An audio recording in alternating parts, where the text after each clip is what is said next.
Chapter 45. Will cleared a patch of dirt between them and sketched with the point of his sax. "Here's the cliff path, with the cave at the bottom of it," he began. "The cave is about 10 meters from the path," she corrected him, and he glared at her. She shrugged. "You said for me to study every detail. That's a detail." "Very well."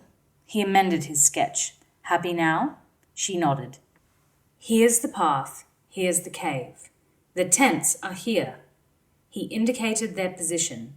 "And the ship is here, down the beach." He glanced up at her. "Any corrections?" he asked, a little acidly.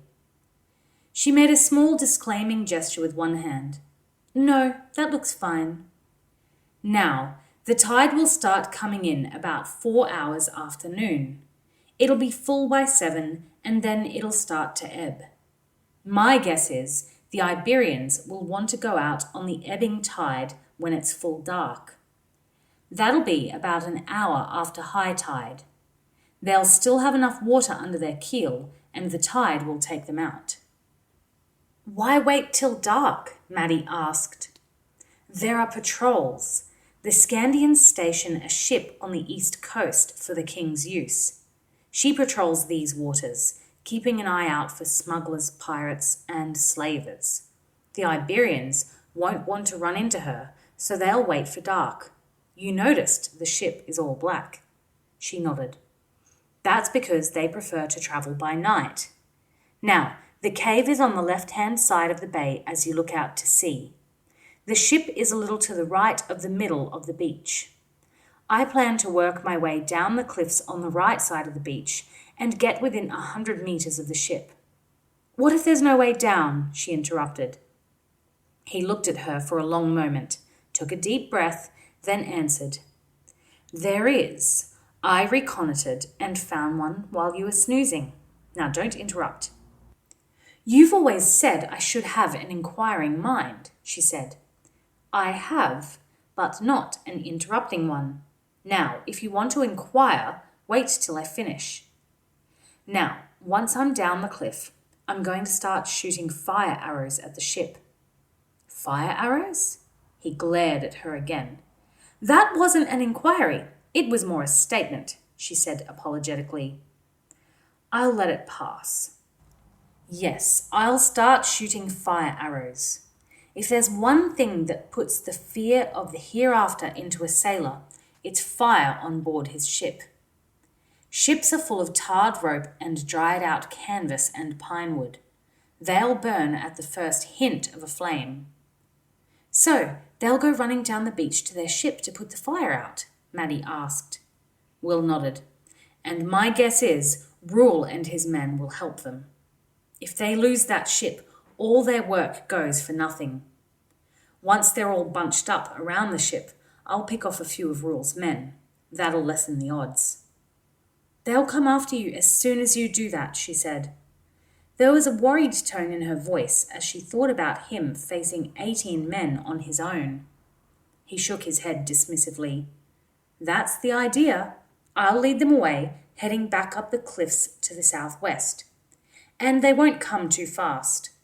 Nothing slows a man down like the thought that he might be running into an arrow at any minute," he added grimly. "What do I do while all this is going on?" she asked. He tapped the point of his sax on the dirt map again, at the spot where the path was indicated. "I want you at the bottom of the path before I start. Once they head down the beach to the ship, you'll have to let the kids out." He paused and glanced at her appraisingly. "Do you know where the key is?" She nodded. "It's on a hook on one of the mess tent support posts." "Good girl. You get them out of the cave and lead them back up the path. Then head north as fast as you can. With all the commotion at the ship, odds are nobody will notice you going." "And if they do?" "Well, that's where all that practice with your bow and your sling will come in handy. Don't let them get close. They're killers, and they won't give you a second chance. If they're coming at you, don't hesitate to shoot them."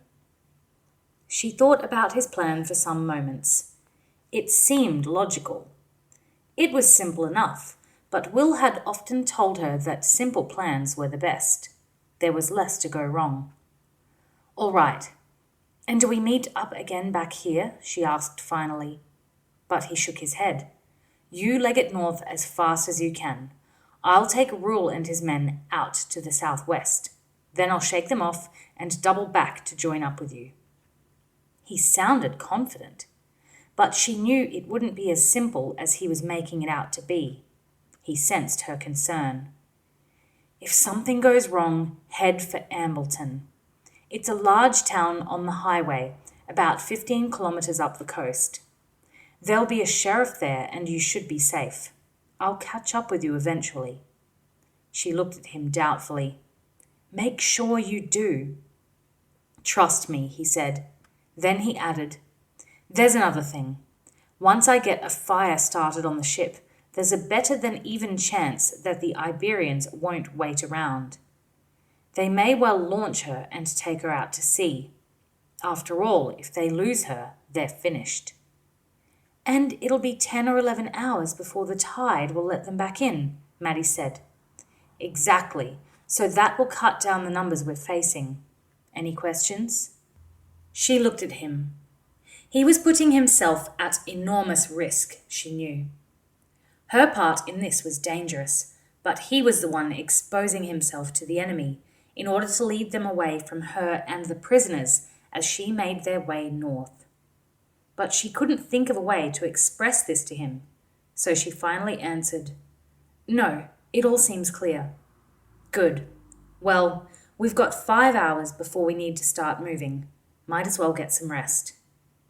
He settled back, his head pillowed on his saddle, arms crossed on his chest, and pulled his cowl over his face. Maddie's stomach was churning with the anticipation of the night to come. Her nerves were as taut as a bowstring. "How can you sleep at a time like this?" she asked, but the only answer was a low snore. She looked at him suspiciously. In the time she had been with him, she had never before heard him snore. "You're faking," she said. "No, I'm really fast asleep," came his voice from under the cowl. Will rested for several hours. As the shadows began to lengthen, he rose and stretched. Then he fetched the case that held his spare arrows and the saddlebag where he kept his equipment. He unlaced the top of the case, glanced inside, then brought out 6 arrows. Maddie moved closer to watch him. The arrows were all wrapped in an open-weave cloth just behind their broadheads. "What are they?" she asked curiously. She hadn't seen them before. He glanced up at her. "Fire arrows," he said. "It makes sense to always have a few prepared. The cloth behind the broadhead changes the weight distribution, so when I make them, I rebalance them to make sure they fly the same as a normal arrow. I've also made them a little longer than my normal arrows so I can get a full draw. Obviously, once the tip is on fire, I can't draw one of those all the way back to the bow." "Do you always carry some with you?" she asked. He nodded. "If I started making them up now, I'd be fiddling around getting the balance right." "It pays to be prepared," she said thoughtfully. "Exactly. You never know when you're going to need something like this," he said, holding up one of the arrows. He took a small wooden cylinder from his equipment bag and unscrewed the lid. The cylinder was really a wide-mouthed jar containing oil, and he slid 3 of the arrows into the oil, then set the cylinder down carefully, leaving the oil to soak into the cloth-wrapped tips of the arrows. After several minutes, he withdrew them, inspected them to make sure they were completely saturated, then wrapped the tips in a piece of oilcloth to stop the flammable oil evaporating. He placed the other arrows into the oil jar and repeated the process. Maddie watched him, fascinated. Once again, the thought occurred to her that there was more to being a ranger than shooting straight and moving silently. "How are you going to light them?" she said. If you start striking a flint and lighting a fire, they'll spot you before you can get a shot away." "I'll take a dark lantern," Will said. He showed her a small metal lantern with a candle inside. There was a shutter at the front that opened and closed, alternately blocking or releasing the light from the flame. She shook her head in admiration. "You've thought of everything," she said. But Will looked up at her and shook his head solemnly. "I doubt it," he said. "No matter how thoroughly you plan, no matter how much you think you know, you've never thought of everything."